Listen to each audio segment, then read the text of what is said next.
Welcome back, my babies. How y'all doing? We are trucking along. Chapter 35. Let's get into it. The Knight in Shining Armor. Despero was pondering the reverse of that question. He was wondering not what he would do with his tail, but what he would do without his tail. He was sitting on a bag of flour high atop a shelf in the pantry, crying for what he had lost. The pain in his hindquarters was intense, and he wept because of it. But he also cried because he was happy. He was out of the dungeon, and he had been recalled to life. It's nice when you see examples of people and animals, mice, show examples of even when things are hard in life, that you can always find something good, and so that it's not so overwhelming. So when you're having a bad day, for instance, when I go into my office and I'm having a bad day, when I come home, I sit in my backyard and I put my feet on the ground, and I remember I get in nature for a little while, and I look at the trees and the moon coming up and the possum that visits sometimes, and those are the good things. So balance everything out. Anyway, let's continue on. I got distracted.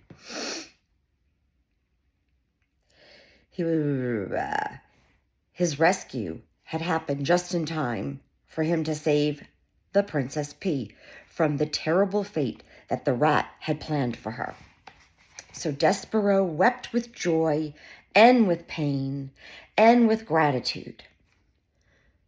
All three can be going on at the same time. He wept with exhaustion and despair and hope.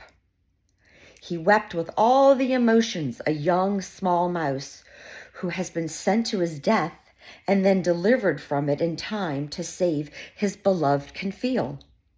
Reader, the mouse wept. And then he lay down on the sack of flour and slept. Outside the castle, the sun set and the stars came out one by one, and they disappeared and gave way to the rising sun, and still Despero slept. He had a tough day yesterday. And while he slept, he dreamt. He dreamt of stained glass windows in the dark of the dungeon. In Despero's dream, the light came to life, brilliant and glorious, in the shape of a knight swinging a sword. The knight fought the dark. And the dark took many shapes. First, the dark was his mother, uttering phrases in French.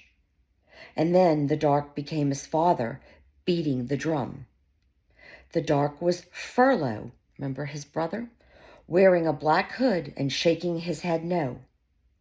And the dark became a huge rat, smiling a smile that was evil and sharp.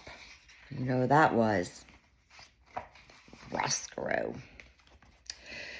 The dark, Despero cried, turning his head to the left. The light, he murmured, turning his head to the right. He called out to the night. He shouted, "Who are you? Will you save me?" But the knight did not answer him. "Tell me who you are," Despero shouted. The knight stopped, swinging his sword. He looked at Despero. "You know me," he said. "No," said Despero, "I don't." "You do," said the knight. He slowly took off the armor off his head and revealed nothing, no one. The suit of armor was empty. "Oh, no, said Despero. "This is no knight in shining armor. It's all just make-believe, like happily ever after." And in his sleep, reader, the small mouse began to cry. Chapter 36. What Mig Carried. And while the mouse slept, Roscoe put his terrible plan into effect. Would you like to hear, reader, how it all unfolded? I do. The story is not a pretty one. There is violence in it and cruelty, but stories that are not pretty have certain value too, I suppose. Everything you well know, having lived in this world long enough to have figured out a thing or two for yourself, cannot always be sweetness and light. Listen, this is how it happened. First, the rat finished, once and for all, the job he had started long ago. He chewed through Gregory's rope, all the way through it, so that the jailer became lost in a maze of the dungeon. Late at night, when the castle was dark, the serving girl, Marjorie Sow, climbed the stairs to the princess's room. In her hand she carried a candle, and in the pockets of her apron were two very ominous things. In the right pocket, hidden in a case there should encounter anyone on the stairs, was a rat with a spoon on his head and the cloak of red around his shoulders. In the left pocket was the kitchen knife, the same knife that Marjorie Sow had used to cut off the tail of a certain mouse. There were things, a rat and a knife and a candle, that Mig carried with her as she climbed up the stairs. "Gosh," she shouted to the rat, "it's dark, ain't it?" Yes, whispered Rospo from her pocket. "It is quite dark, my dear." "When I'm princess," said Meg. "Shh," said Roscoe. "May I suggest you keep your glorious plans for the future to yourself? And may I further suggest that you keep your voice down to a whisper? We are, after all, on a covert mission. Do you know how to whisper, my dear?" "I do," shouted Mig.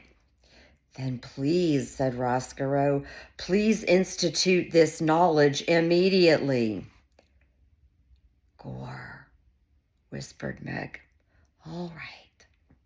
"Thank you," said Roscoe. "Do I need to review with you again our plan of action?"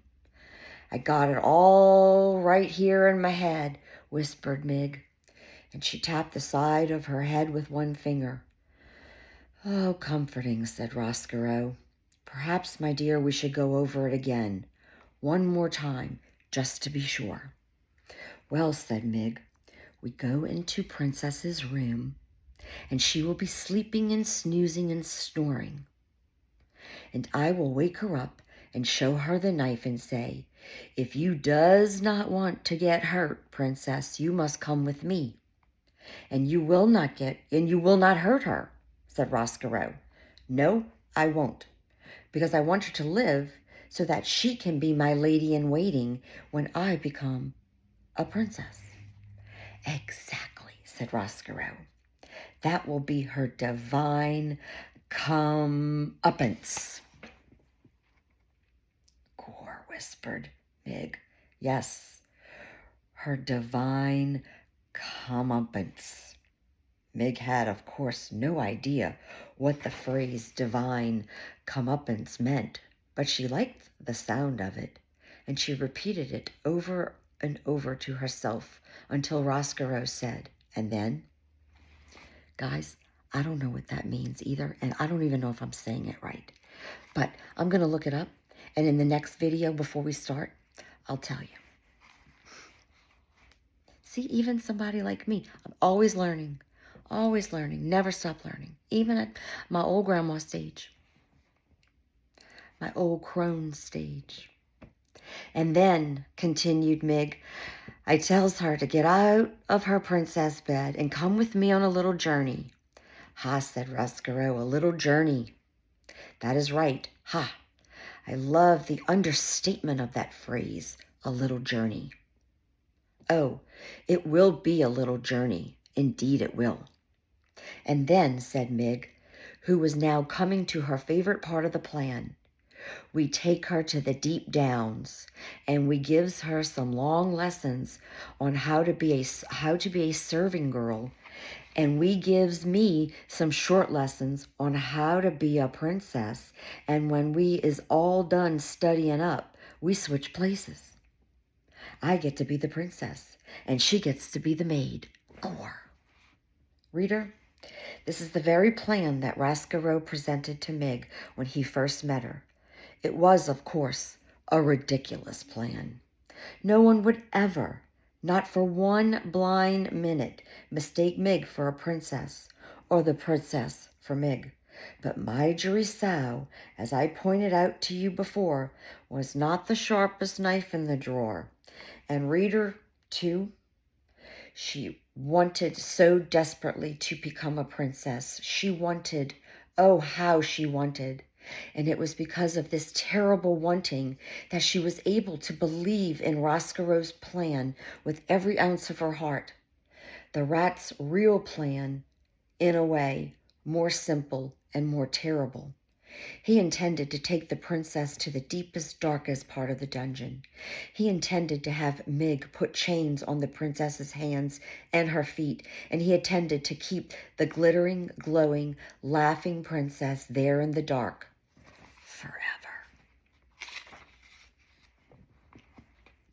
Sleep well. I love you, and I'm going to look up that word, and when in my next video, I'll tell you what it means. You may already know what it means. Maybe you can teach me. Love you.